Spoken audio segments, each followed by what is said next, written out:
Hi Pisces!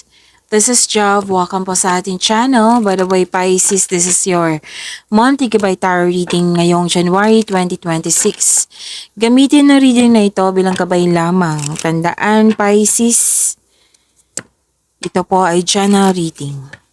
This is for you, Pisces.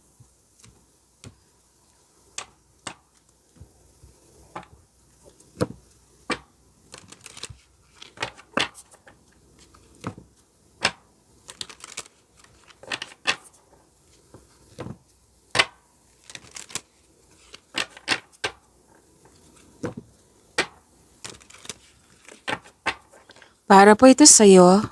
Para po ito sa'yo, Pisces. Ngayon, January 2026.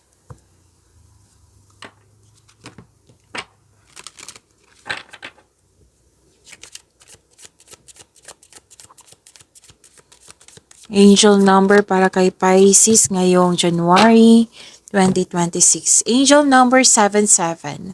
Sabi po dito, your purpose flows from within you and everything that is unfolding or being revealed to you is part of your purpose. A state of peace and calmness in your soul. Oh, wow. Okay, to attract more blessings, let us say the power affirmation. Let us say, I am in the flow. Again, I am in the flow. Angel number 777. Okay, malalaman mo yung purpose mo sa life. Yes, malalaman nyo mo na ngayong January 2026. Magbibigay mo ito ng kaliwanagan, peace, and calmness. Okay? So, dito ko dito na go with the flow, be flexible, and trust yourself and your intuition. So, this is good kasi malalaman mo yung life purpose mo. Marireveal na eh. Ngayon, January 2026. Ang ganda. Maraming salamat po sa inyong patuloy na suporta sa mga nag-donate, sa mga hindi nag-skip ng ads, sa mga hindi pa nag-subscribe. Subscribe na po kayo at click bell notification para malaman nyo na may bago tayong video. Para sa mga gusto magpa-reading po, comment po kayo ng personal reading and check my reply sa comment section. Ay wow! Ang ganda naman ito.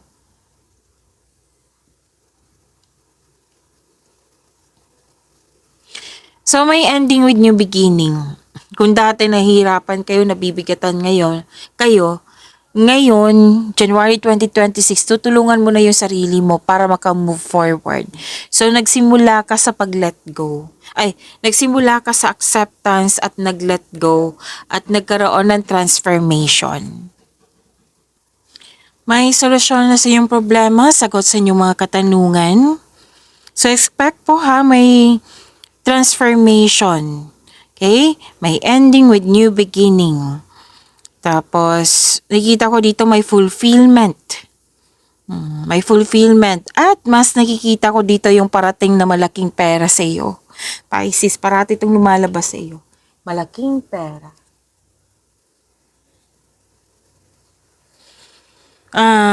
Transactions, cash flow, prosperity is yours. Yan. Yung negosyo mo, patok na patok. Sa mga negosyante dito, patok na patok. Sobrang busy.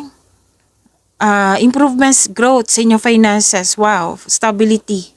Gain fulfillment, gain, wealth. Ganda. Pisces. Abundance. Lalo na sa kaperahan. Claim nyo po. Pisces, ang ganda.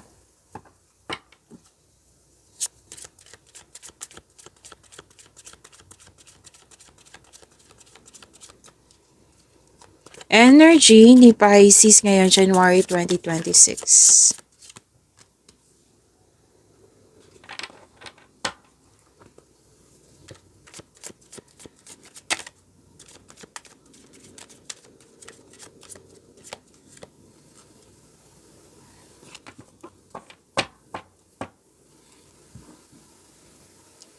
Para sa mga bago dito, kung may napansin kayo na repeating message, yan po yung pinupush ng card sa inyo. Like, for example, nanood kayo sa inyong monthly, weekly, daily, first half, second half of the month. At dito din sa inyong monthly po at may napansin kayo na repeating message.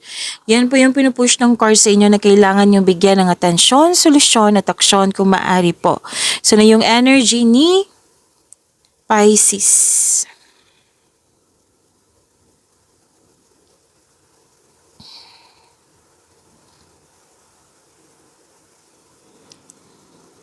Okay, advice to eh. Di ba sinabi ko kanina sa inyo na magiging busy kayo dito? Okay? Ah, ang advice kasi ng card dito na at least alam mo 'di ba na magiging busy ako ngayong January 2026. So ano yung gagawin ko? Time management. Huwag magtanggap ng tanggap, huwag mag-say yes ng yes hindi naman akma sa inyong schedule. Para maiwasan tong burnout na nakikita ko dito. Okay? Time management. Okay. So, nakikita ko dito,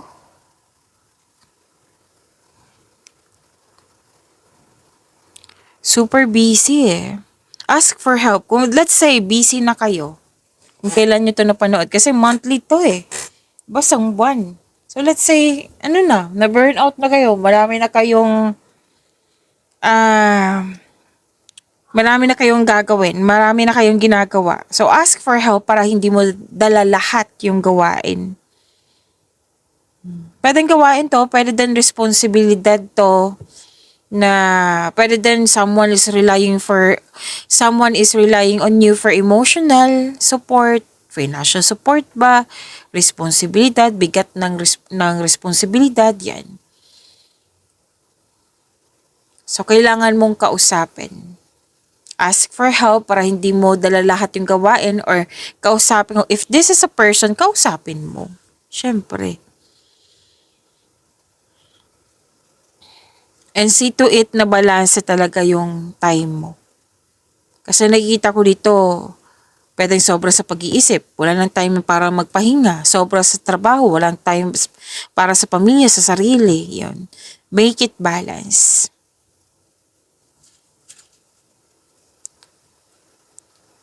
Sa career and money, yun yung nakita ko dito. Na maraming ginagawa.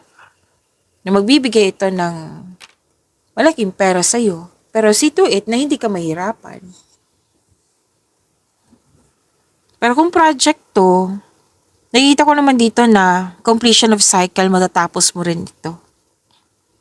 Itong completion na ito, yung habang ginagawa mo to, sobrang busy, sobrang nabibigatan, yan. Na at the end of the day, nakikita ko dito completion. Matatapos mo rin yan, huwag kayo mag-alala. Habang ginagawa mo nga to, magbabakasyon ako, magre-rest day ako. Yan yung nakikita ko.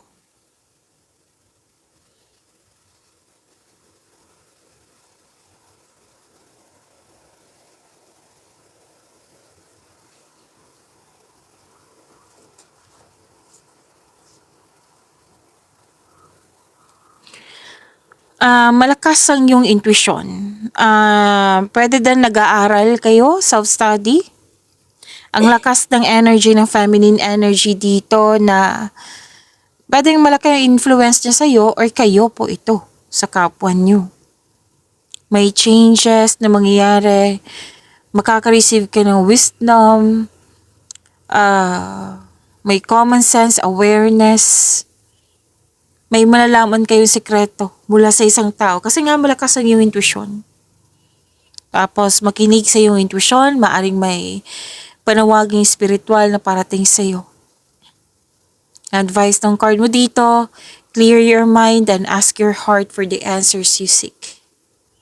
Nasa iyo na yung sagot, nasa iyo na yung solusyon. Which is sinabi dito, diba? Natandaan nyo? Na-clarify po siya dito.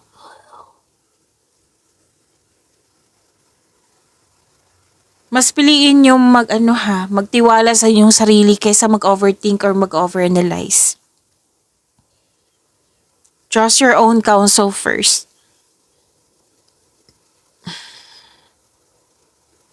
Okay?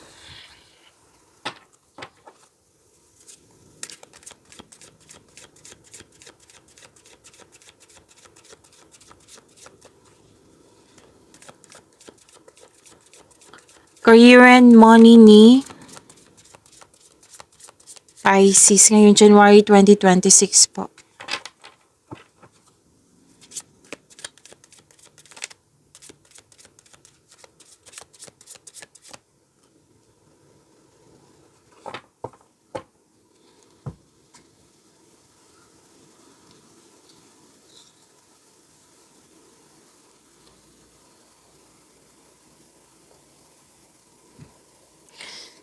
Okay. May nakita ako ditong planning.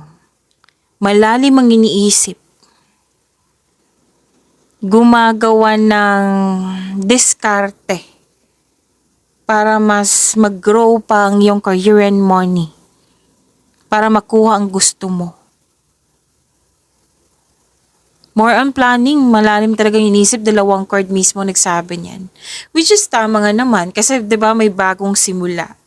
So bago siya gagawin, kailangan ng plano.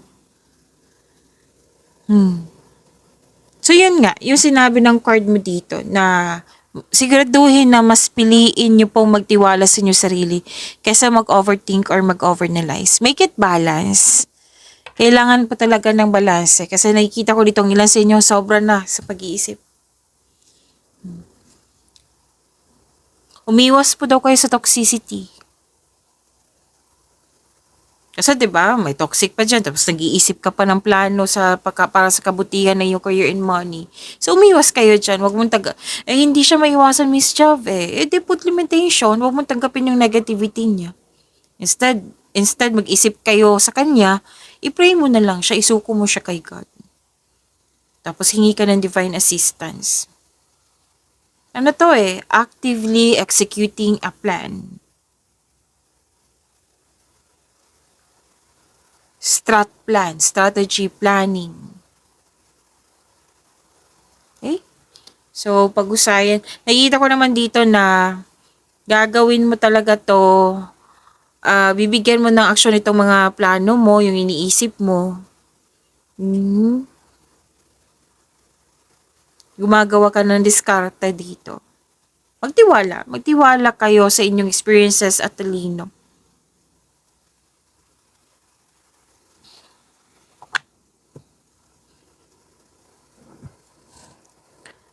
Kung nag-aantay ka ng job opportunity or kontrata, process po ito, sabi ng card, alam mo na process. So, kailangan hintayin. So, instead na mainip kayo, why not i-attract mo? Dumating ka na sa tamang panahon kasi kailangan kita. Kasi, kailangan ng pag-control ng emotion dito 2 card mismo nagsabi dito. Hintayin. Kasi in-offer na sa'yo Nakikita ko dito, in-offer to sa'yo. Tapos, pag-isipan ng mabuti, huwag magdesisyon agad na mag-invest or maggasta sa isang bagay. Pag-isipan ng mabuti. Alam mo, from here to here, sabi ng card mo, kailangan ng time for reflection. Kasi sa time for reflection, hindi lang to sa pag-iisip na may awareness na, may marirealize ka, hindi lang ganyan. May pahinga dyan. Yes.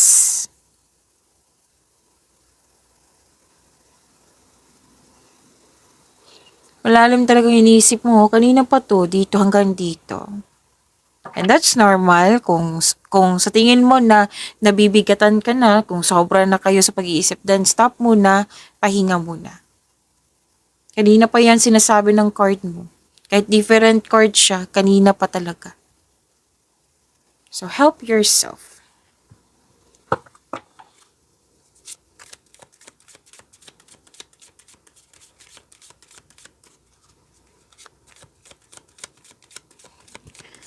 Love life, self-love, partnership, and romance ni Pisces. Ngayon, January 2026.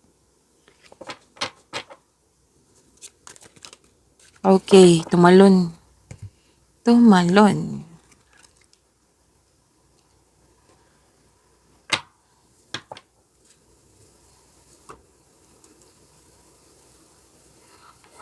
Okay, so sa love life, self-love, partnership, and romance.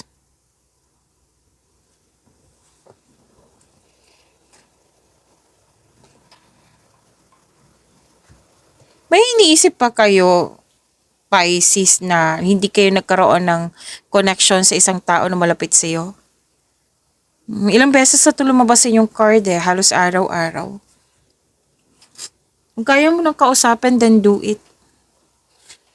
Kasi bit-bit mo pa rin Kung hindi mo na kaya, then baka kailangan ng mag-move forward.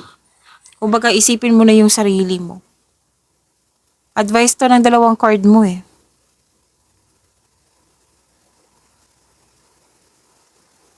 Kung kailangan kausapin, kung kaya mo, then go ahead. Kung hindi, see to it na kailangan talaga ng pahinga. Kasi pansin ko talaga dito sa energy mo. Napapagod ka hindi sa trabaho. Mas napapagod ka sa kakaisip. Okay? And kung magkakaroon kasi ng communication, ma-address mo yung concern mo, kayong dalawa or sino man yan, basta maayos mo to. Kasi nirefer mo Ayan yung concern. So, kailangan ng pag-uusap. Kung hindi kaya, then you have to move forward. Kung nagbibigay ito ng bigat ng nararamdaman sa iyo, then move forward. You have to release this. Magagawa mo to pag may forgiveness. Forgive yourself, forgive the person. Kung sa person to, forgive the situation. Okay, turn this, may iniisip ka na iniisip mo yung pwedeng hindi natanggap, hindi mo natanggap. Hindi mo nagustuhan yung nangyari. Nakaraan to past. May tutol, pwede. May tutol sa inyong desisyon, ideas or plano, pwede. Pwedeng na mismo or pwedeng pinaalala sa'yo. Yan. Gamitin mo yung intuition mo. Okay? At kasi it will guide you away from this past na nagbibigay ng bigat sa'yo. You have to let it go. Move forward na tayo. Okay? At single ka man marelasyon sa buhay, mag-asawa to. So, ano yung blessings? Para sa mga single, may parating na bagong tao na stable na sa buhay. Yan yung parating sa iyo. Sa mga marelasyon, sa buhay mag-asawa, magkakaroon ng pag-uusap, kayong dalawa ay matured enough na, loyal sa isa't isa, both of you are taking action, and stability upang may palago palalo ang inyong relasyon. Yun nga lang, may sinabing card dito, babala sa ego clashing. So, make it balance lang. Importante yung magkaroon ng healthy communication para magtagumpay ang inyong relasyon.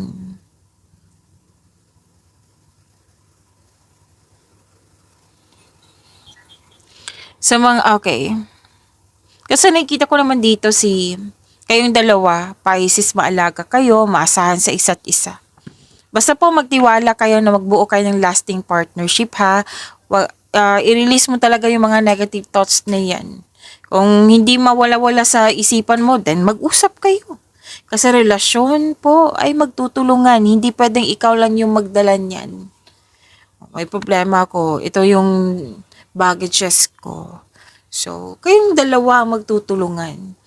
Okay? At may nakita ko ditong nag-alaga ng baby, ng anak, nag-alaga ng baby, mabubuntis, at mag-start na ng family. Yes. Abundance ang naghihintay sa inyo dito So, kailangan mo talagang yung bigat ng nararamdaman, let go mo na yan. Yan yung mga parating sa iyo. Pisces. Alam niyo ba, habang nagsasalita ako, yung pahinto-hinto ako, may nagsasabi sa akin dito. Gemini, Cancer, Aquarius. Yan yung sinasabi sa akin habang nagsasalita ako. Kaya dahan-dahan talaga ako magsasalita kasi baka masabi ko yung sign nila eh. So, sinabi ko lang, baka yan yung may mahalaga kayong connection.